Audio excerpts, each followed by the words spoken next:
오늘 우리에게 주시는 하나님의 말씀은 누가복음 2장 1절에서 5절까지의 말씀입니다.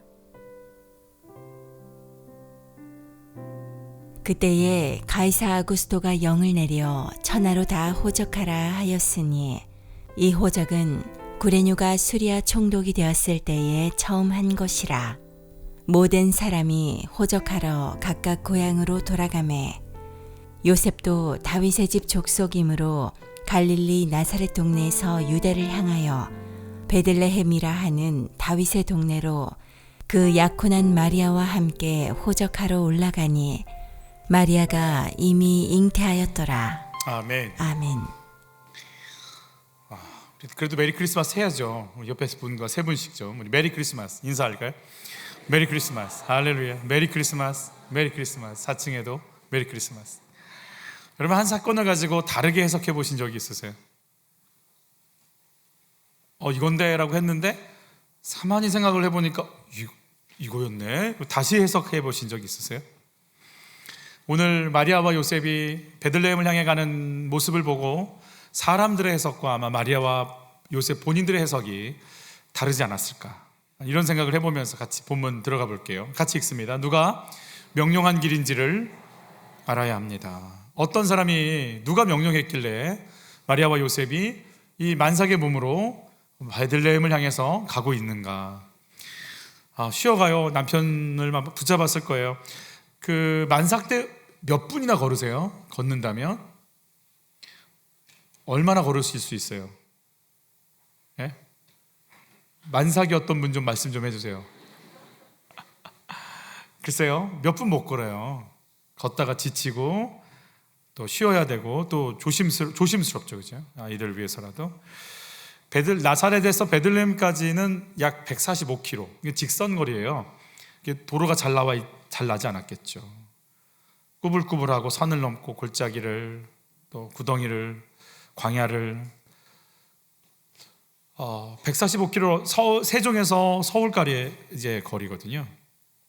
낙타나 나귀를 탔을까요? 누가복음 2장에 보면 마리아와 요셉이 예수님의 정결 예식을 행하려고 예물을 드릴 때 집비둘기 2마리로 해요. 레위기에서는요, 이 집비둘기를 언제 드리냐면 가난한 자들이 드리는 예물로 명시되어 있어요.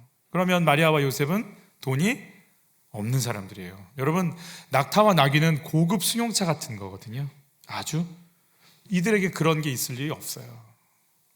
그러면 145km 말이 직선거리지 만삭의 몸으로 거기를 아마 걸어갔을 거예요. 그 당시에 여관들이 할 수 있는 거는 음식을 주는 게 아니라 쉴 공간과 불을 줬대요. 음식을 해 먹으라고. 그러니까 음식을 다 싸가지고 다니는 겁니다. 며칠이 걸렸을지 모르겠어요. 그 며칠 동안을 계산하고 이것저것을 아마 엄청난 양의 음식을 가지고 가면서 쉴 곳이 있으면 가는 거고 쉴 곳이 없으면 그냥 계속 가야 되는 만삭의 몸으로. 어떨까요? 온 로마 제국이 독일, 스페인, 시리아, 북아프리카, 유럽과 아시아와 북아프리카까지 다 점령했던 로마가 최초로 호적명령을 내린 거기 때문에 막 전 세계 사람들이 다 이동을 하고 있었을 때일 테니 유대 역시 동에서 서로 남에서 북으로 수많은 사람들이 오고 갔을 겁니다. 사람들은 지나가면서 마리아를 봤겠죠. 우리가 이제 그런 세대는 살아보지 않았어요. 산부 예배 때는 그런 분이 안 계실 것 같고, 예를 들어서 1.4.5태 때 부산으로 도망을 가야 했던 우리의 상황이 있었어요. 그게 그렇게 먼 얘기가 아니거든요. 60년, 70년 전 얘기죠, 그죠?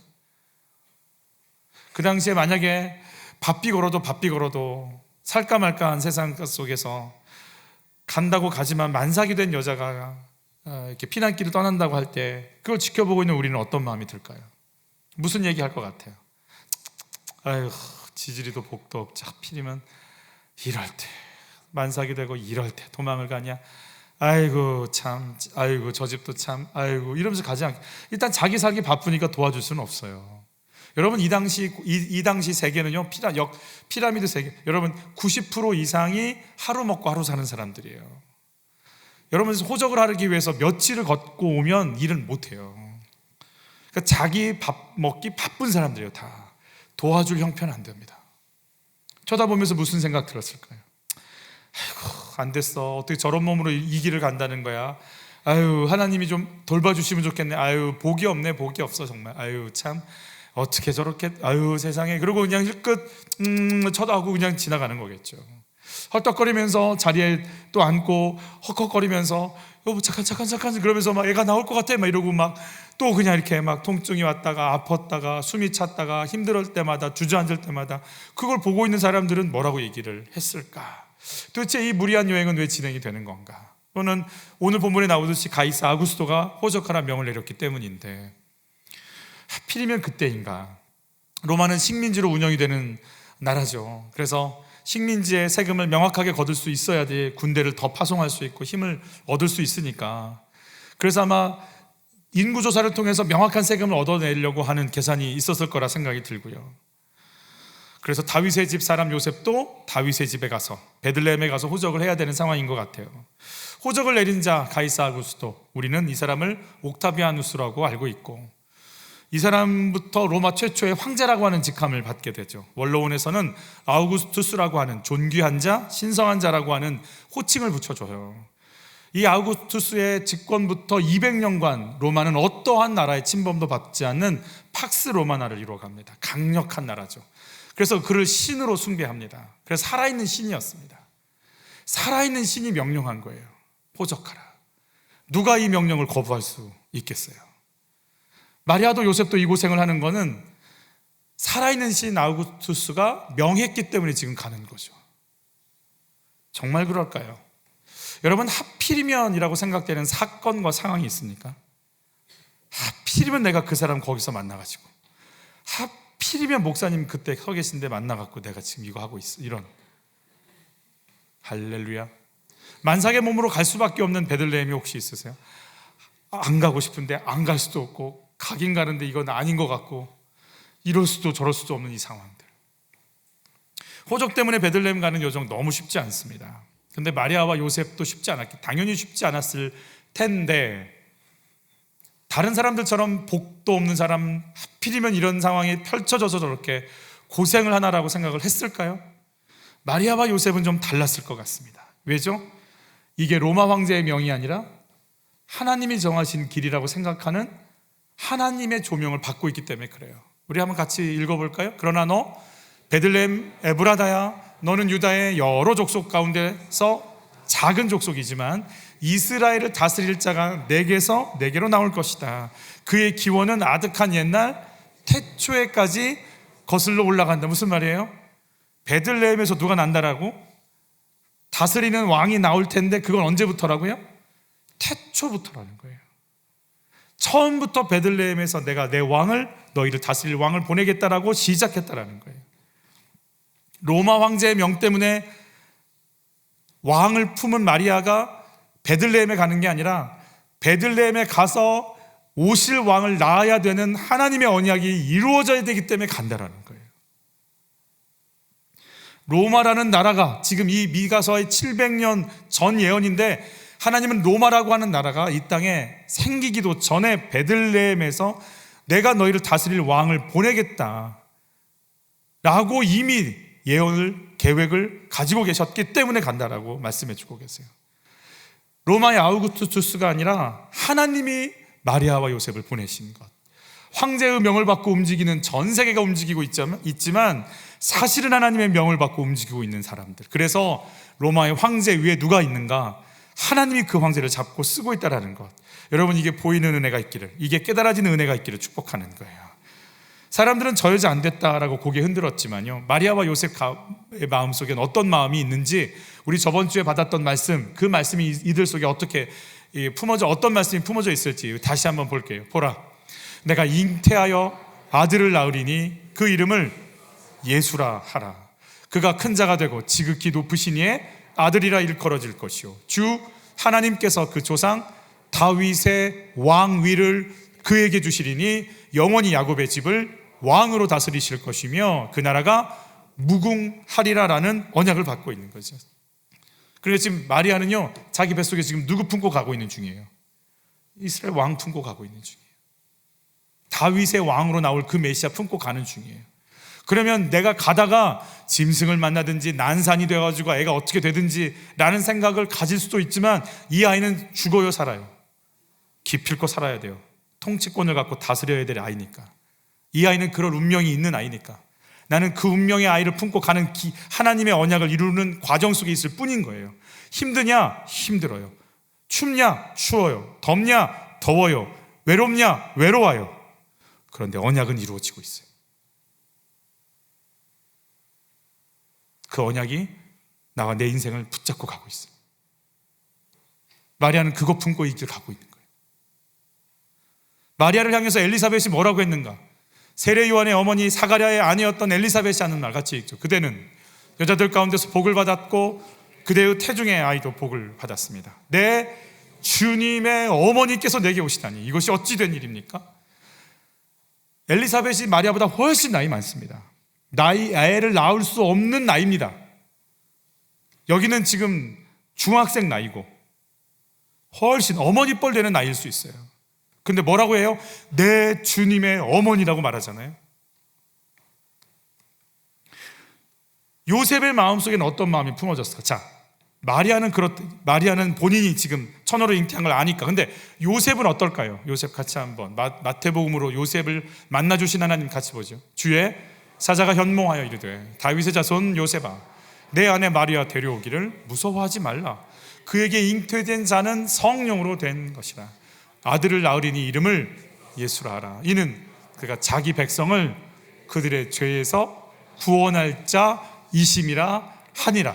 이 모든 일이 된 것은 주께서 선지자로 하신 말씀을 이루려 하심이니 이르시되 보라 처녀가 잉태하여 아들을 낳을 것이요 그의 이름은 임마누엘이라 하리라 하셨으니 이를 번역한즉 하나님이 우리와 함께 계시다 함이라. 주의 요셉이 잠에서 깨어 일어나 주의 사자의 분부대로 행하여 그의 아내를 데려왔으나 아들을 낳기까지 뭐하지 않았어요?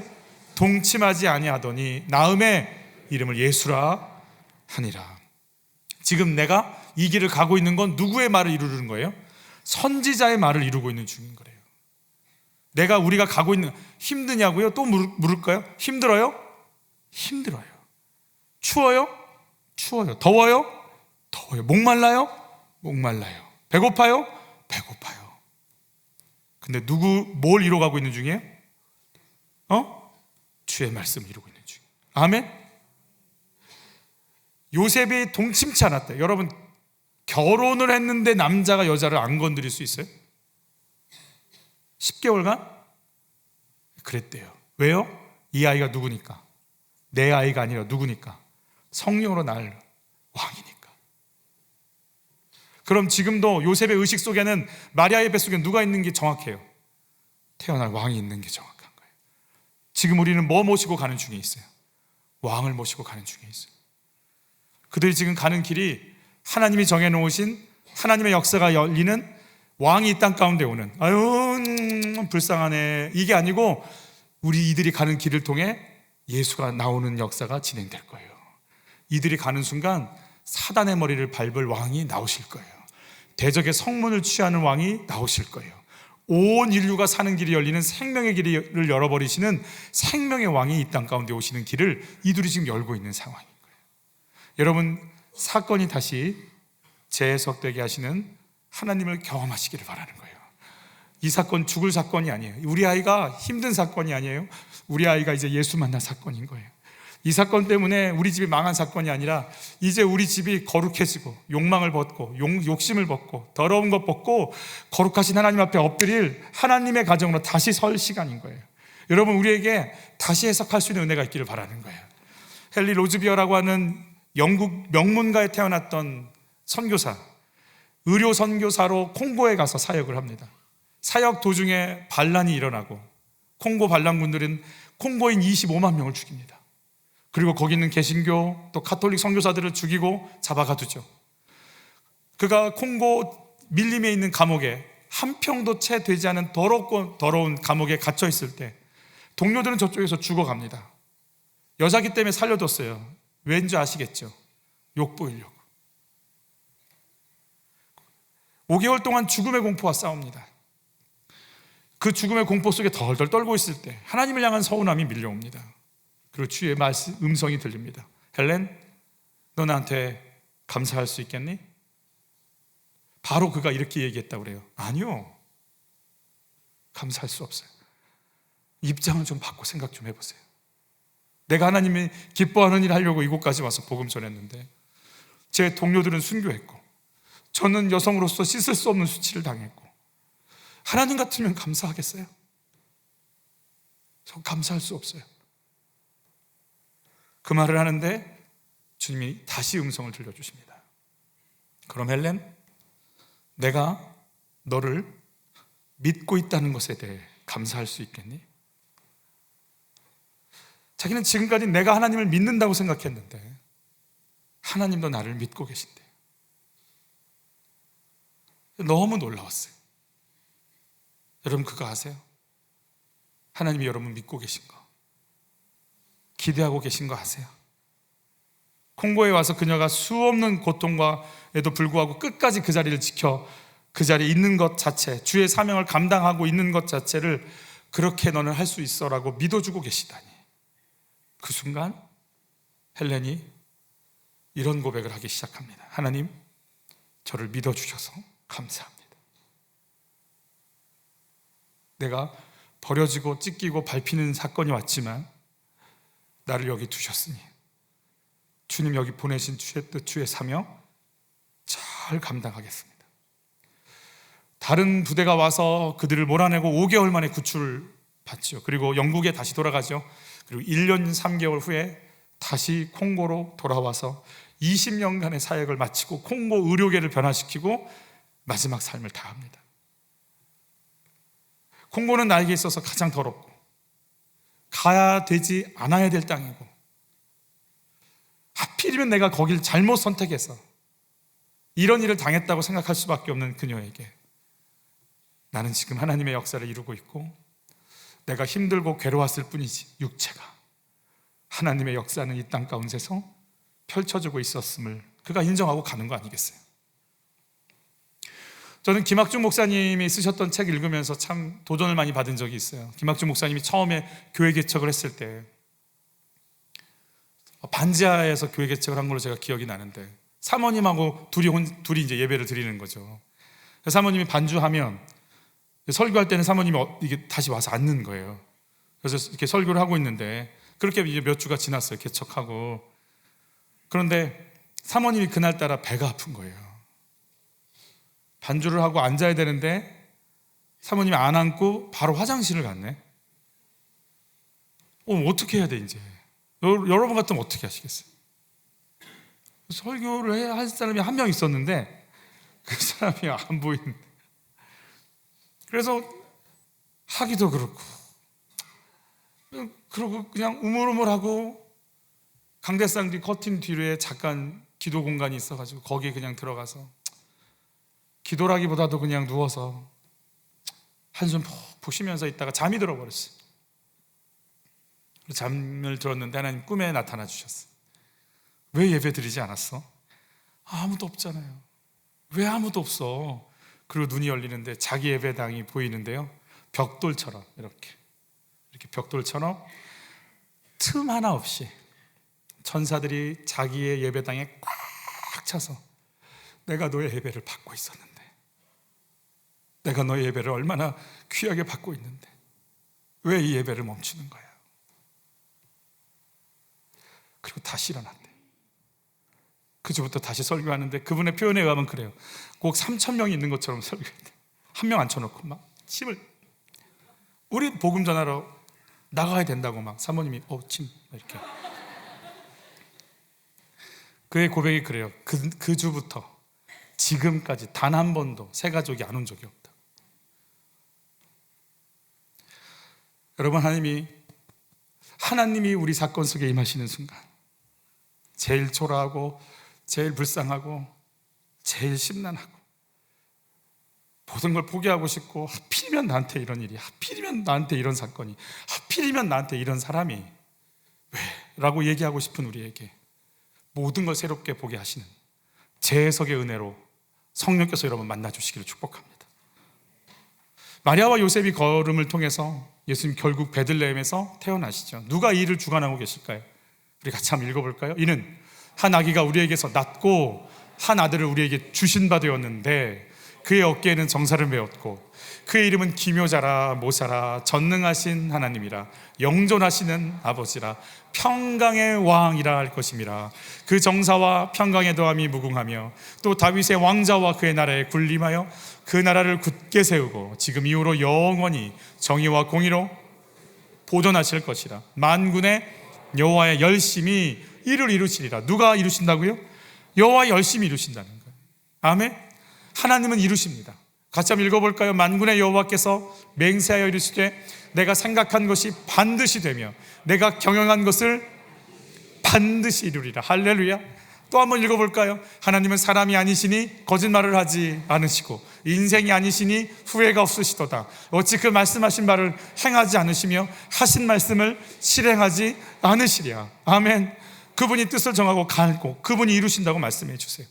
하나님에게 필요한 건 그 이루실 하나님을 믿고 힘들어도 추워도 더워도 배고파도 이 길을 갈 수 있는 그 한 사람이 필요하다고 말씀해 주시는 거예요. 마리아와 요셉은 그 말씀을 품었어요. 내게서 태어날 자가 만왕의 왕인 것을, 하나님의 아들인 것을, 내게서 태어날 자가 하나님의 언약을 이룰 자인 것을, 우리가 걷는 이 길이 선지자의 언약을 이루는 길인 것을 받아들였어요.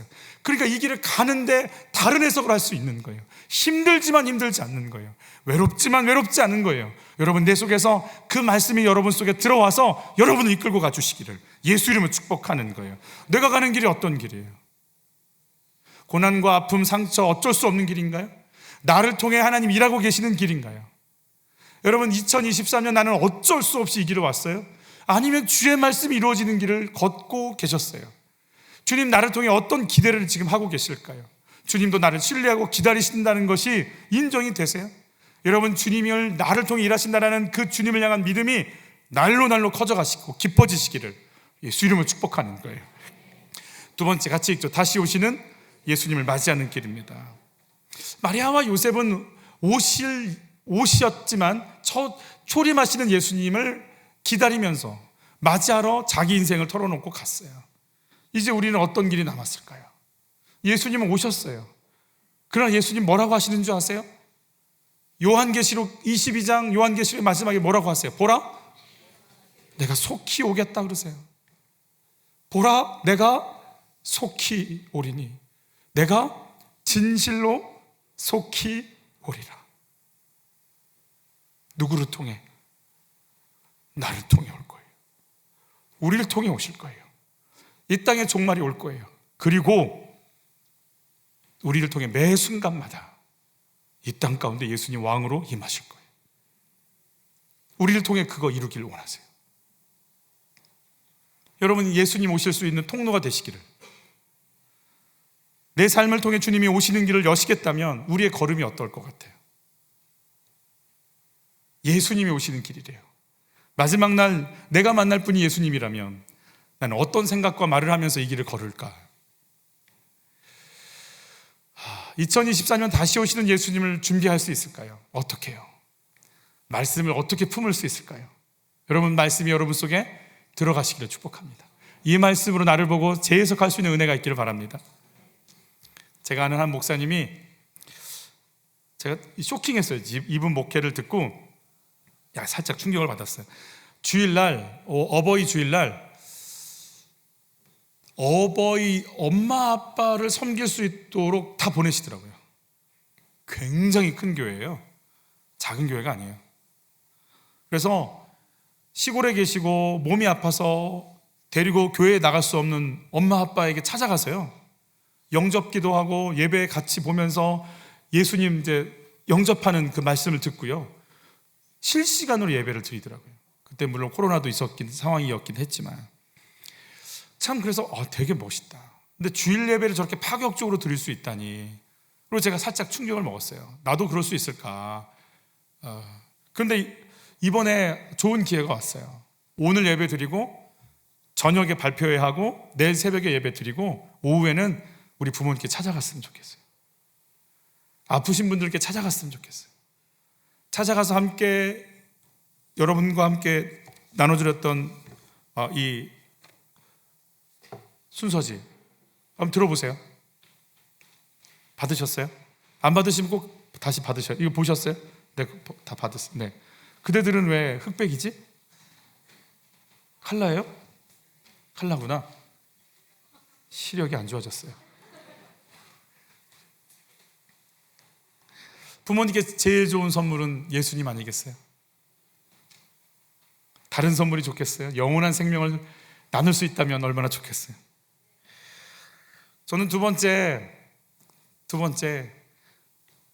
부모님께 찾아가시지 않는 분들은 가정 예배를 들으셨으면 좋겠어요. 마리아와 요셉의 가정에 예수님 찾아오신 것처럼 우리 가정 속에 예수님 오셨으면 참 좋겠어요. 한번 물어볼게요. 청년들은 어떻게 될지 모르겠지만 그 청소년 자녀나 청년 자녀와 함께 있는 우리 집사님들에게 제가 여쭐게요. 가정 예배를 드린다라고 생각했을 때 우리 아이들이 어떤 반응이 올 것 같아요? 바로 그냥 이렇게 흔드시는군요. 어떨 것 같아요, 권사님? 나올까요, 방에서? 방에서 나오고 앉아서는 어떤 표정일 것 같아요? 고개 숙이고 빨리 끝나라, 빨리 끝나라. 네, 그럴 것 같아요.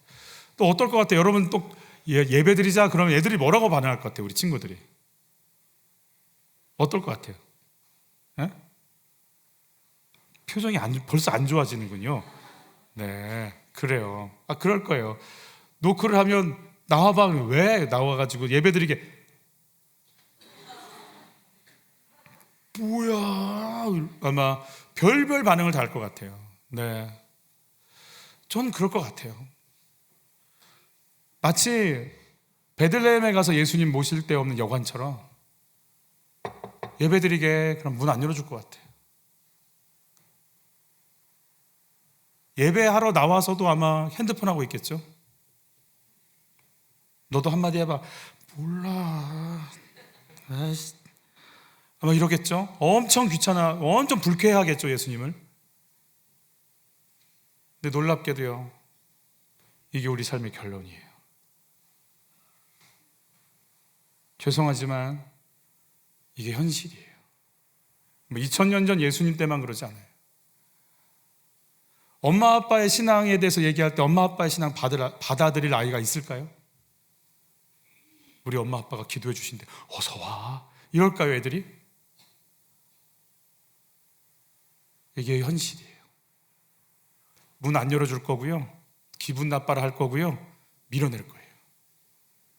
여러분 밀어내고 문도 안 열어주고 고개 숙이고 불쾌해하고 화가 나고 입은 나오고 갑자기 나 친구 만나러 가야 돼. 갑자기 만나야 돼요. 나갈 거고 그 친구들을 만나시기를 축복해요. 그런 굳게 문 열리지 않은 베들레헴으로 들어가시기를 바라고, 그래서 외면도 당하시고 자식들한테 좀 밟혀보시고 손가락질도 좀 당해보시고 엄마 아빠의 신앙이 바늘도 안 들어가는 아이들 앞에서 이게 내 삶의 결론이고 이게 우리 집의 실체고 이게 내 삶이고 우리 가정의 영적인 분위기인 것을 피하고 안 그런 척 했지만 직면하고 받아들이시고 이게 실제라는 것을 누리시기를 바라는 거예요. 이게 내 삶의 결론이고 우리 집안의 결론인 거예요. 말씀이 예배가 환영받지 못하고 내 믿음이 아이들에게 전혀 환영받지 못하는 상황. 2000년 전 베들레헴이 아니라 진짜 우리 집에 예수님이 오셔야 되는 거예요. 그래서 거부하면 그냥 두 분이 예배 드리시길 바래요. 엄마 아빠가 손잡고. 근데 그게 더 힘들지 않을까? 차라리 자녀 때문에 밟히는 게 낫지 남편과 둘이 예배는 목사님 그거는 아닙니다. 이러고 싶지 않았어요. 이게 또 우리 현실이에요. 모든 걸 나누는 부부 같지만 정말 겉껍데기예요. 두 부부가 말씀도 예배도 기도도 나눌 수가 없어요.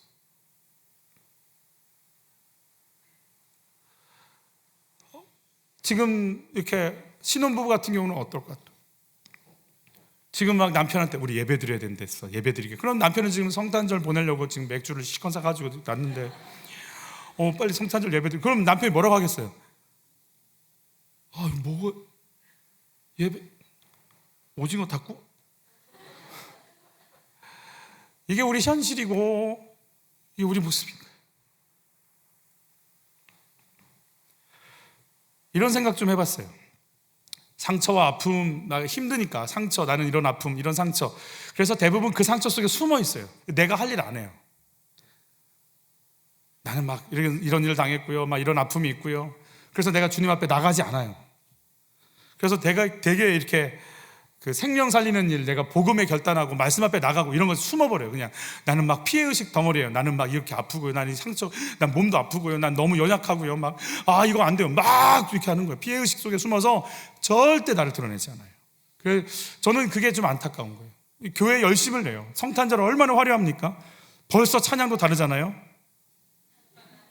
이렇게 다르잖아요. 벌써 이렇게 안 부르잖아요. 화려해요. 영광이에요. 막 영광, 이따가도 영광 나올 거예요. 이따가.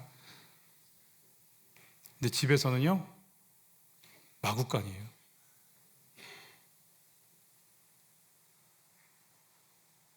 가정에 대해서 손을 놔버렸어요.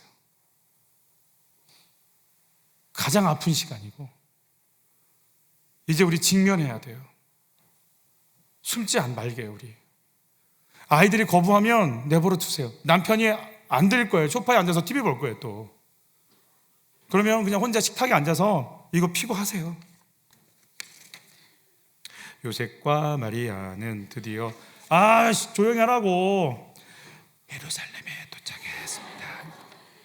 이런 그 치사하고 웃기고 그 짓을 하시라고요.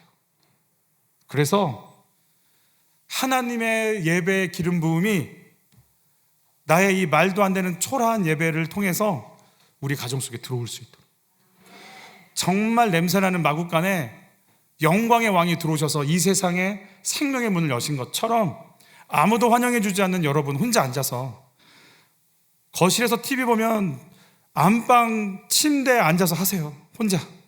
주님, 우리 가정의 예배의 문을 엽니다.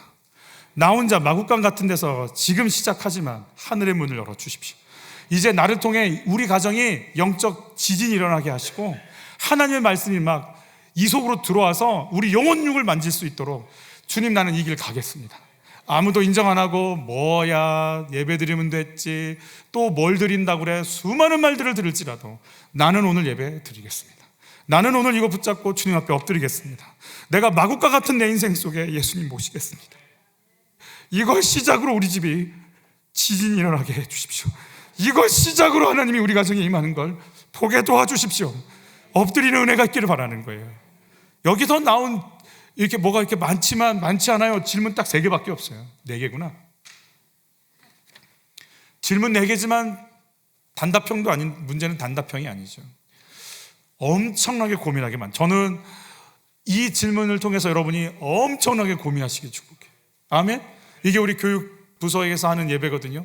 질문 던지고 생각하고, 질문 던지고 생각하고, 고민하게 만들어. 여러분 이 고민 속에 아파하셔야 돼요. 아멘. 끙끙 앓으셔야 돼요. 내 실체를 다 드러내셔야 돼요. 절대 쉬운 질문 아니에요. 그러나 누구나 얘기할 수 있는 질문일 거예요. 그러나 그 깊이와 넓이는 헤아릴 수 없을 정도로 풍성하게 나올 거예요. 내가 이번 성탄절 화려함에 숨어서 메리 크리스마스 외치고 성탄 칸타타 했기 때문에 성탄절 맞이했다고 생각하는 내 생각 다 뒤로 하고, 초라하고 비참하게 애들이 웃건 남편이 우습게 여기건 갈 곳이 있건 없건 쫓겨나는 마구간에 있는 요셉과 마리아처럼 예배드리시길 바라는 거예요. 하늘의 문을 열어달라고, 하나님이 임하는 역사를 경험시켜 달라고. 온 가족들이 예배드리는 가정이 있을 수 있어요. 제가 금요기도회 때 보니까요, 엄마 아빠가 아들이 모여서 셋이 이렇게 이 의자잖아요. 이 의자 뚫러 앉는 것도 아니고 옆으로, 옆인데 막 몸을 비틀어 가면서 3명이 손을 잡고 기도를 하더라고요. 제가 보면서 저런 가정도 있구나 봤어요. 그런 가정도 있어요. 뭐 여러분 같은 가정만 있는 거 아니에요. 우리 교회가 그렇게 퀄리티가 낮지는 않아요. 뭐 이렇게 막 이러면서 막 기도를 하시더라고요. 참 귀했어요. 너무 귀했어요. 이런 가정은 목사님 저희는 예배 드립니다. 여러분 예수님 오셔서 사명 감당하려고 어떤 길을 가세요? 땀방울이 핏방울이 되면서 사명 감당하시잖아요. 이 땅에 오셨다고 다 된 거 아니잖아요. 예수님도 이 길을 가시잖아요. 구원의 문을 여는 길을 가시잖아요. 예배를 드렸다고 좋아할 일이 아니고, 하나님, 내 딸, 내 아들이, 내 남편, 내가, 내 아내가 사명 감당하게 하여 주옵소서.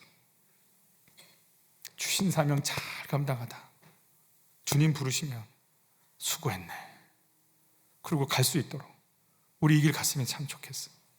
성령께서 우리 마음을 다시 열어주시고, 그래서 저는 하늘의 천사들이 찬양을 하고 영광이고 그래서 동방박사가 절을 하지만 꾸역꾸역 만삭의 몸으로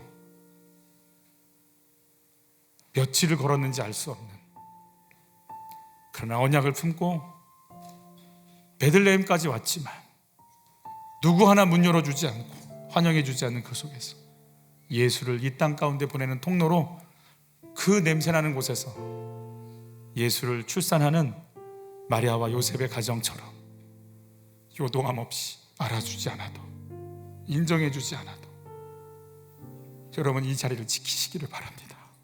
하늘의 영광이라고요? 여러분 소똥 나귀똥 옆에서 무슨 영광이에요? 그래서 제가 성탄절은 착각하기 너무 좋다니까요. 이 화려함에 취해서 여러분 그 예수를 나는 놓치지 않으리라, 나는 이 예수를 놓치지 않으리라, 나는 이 예수를 놓치지 않으리라 소망하며 결단하며 나사렛에서 베들레헴으로 요동함 없이 한 발짝 한 발자국을 뚜벅뚜벅 걸으면서 이 역사를 써내려 가시기를 예수 이름으로 축복합니다. 설교는 이렇게 했지만 기쁘게 찬양하게 해요. 우리 박수치며 찬양하겠습니다.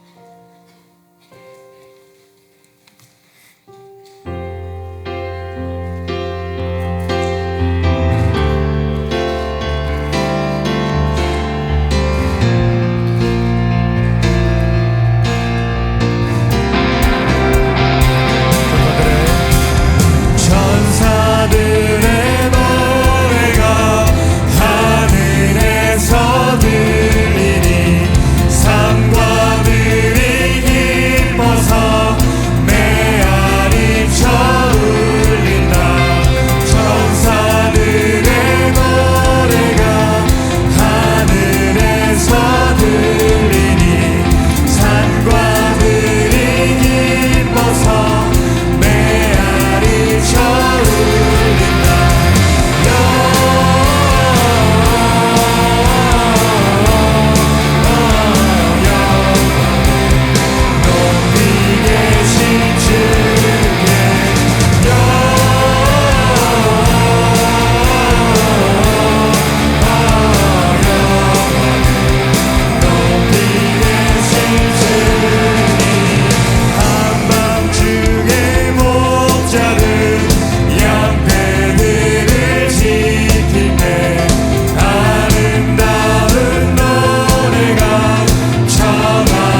선교사님에게 또 주님이 이런 감동 주셨다 그래요.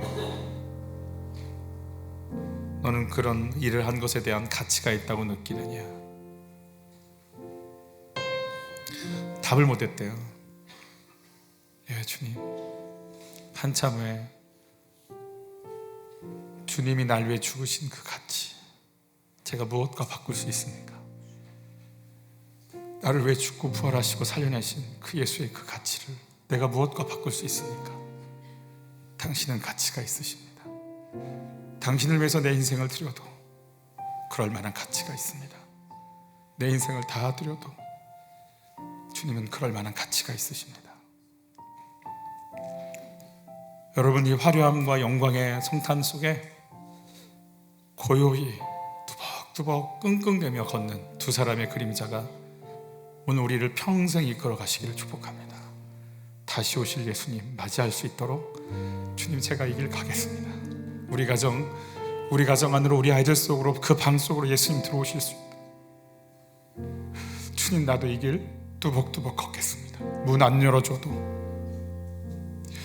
아, 재수없어라는 말이 들어도, 아니 XX 같은 말을 들어도 저 이 길 잘 가겠습니다. 요동하지 않고 그럴 만한 가치가 있으십니다. 내가 어떤 소리를 들어도 주님은 가치가 있으십니다. 내 인생을 다 드려도 당신과 바꿀 어떤 것도 없습니다. 주님, 이 일 잘 가게 하여 주옵소서. 잘 가게 하여 주옵소서. 예수님 사랑합니다. 우리 주여 한번 외치고 기도로 나갑니다. 주여, 사랑하는 아버지, 우리 이 길 갈 수 있는 힘을 얻기 원합니다. 우리 외롭고 우리 지치고 쉽지 않지만 하나님, 주의 말씀과 언약이 담겨지는 순간 내 인생이 재해석되어지고 내가 가야 할 길이 보이고 누구도 나를 환영해주지 않고 눈 열어주지 않고, 그래서 거부하지 않고 하나님, 제가 이 길을 가기 원합니다. 다 거부해도 나는 주 앞에 서기를 원합니다. 주의 성령께서 역사해 주셔서 이 기름 부음의 역사가 오늘 저희들 안에 임하기를 원합니다. 주께서 우리를 만져주시기를 원합니다. 외롭고 춥고 덥고 힘들고 배고프고 처지고 고통스러워도 내가 이만한 예수님에 대한 가치가 결코 상하지 않을 것입니다. 예수님, 그럴 영광과 능력과 위엄과 존귀를 받으실 충분한 가치가 있으십니다. 내 인생을 다 드려도 주님은 높임받기에 조금도 부족함이 없으십니다. 나를 쓰소서, 우리를 만져 주옵소서. 이 길을 갈 수 있는 힘을 우리 가운데 열어 주옵소서.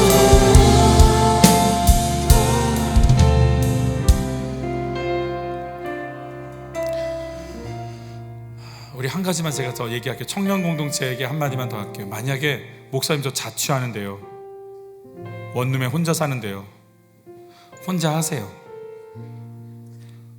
진짜 뻘쭘하겠지만 혼자 하세요. 혼자 할 때 혼자 사는 여러분에게 그 방 안에 하나님의 영이 임하는 걸 경험하세요. 혼자 투정 부리고 싶을 때 여러분 침대로, 여러분 의자로, 책상으로 임하시는, 여러분의 육체 속에 임하시는 하나님이 임하는 문을 여는 시간이 되세요. 혼자 주님하고 나하고 둘이 앉아서 하세요. 별거 아닐 거예요. 5분도 좋고 10분도 좋고, 어떤 사람은 엎드려 울 것이고 어떤 사람은 5분 만에 끝나서 툴툴 털고 일어날 것이고, 괜찮아요. 그 문을 여세요. 그 문을 여세요. 혼자 하세요. 하나님이 어떻게 여러분을 만지시는지, 여러분의 인생에 어떻게 개입하시는지, 내 주도권을 누가 잡으시는지 경험해보는 시간이 되기를 바라는 거예요. 사랑하는 아버지, 말씀을 품고 걷는다는 것이 뭔지, 더위도 추위도 외로움도 배고픔도 힘듦도 나를 막을 수 없음은 내가 지금 주의 언약을 이루고 있기 때문입니다. 목자로 불러주신 거 감사합니다. 근데 힘듭니다. 힘듭니다. 그러나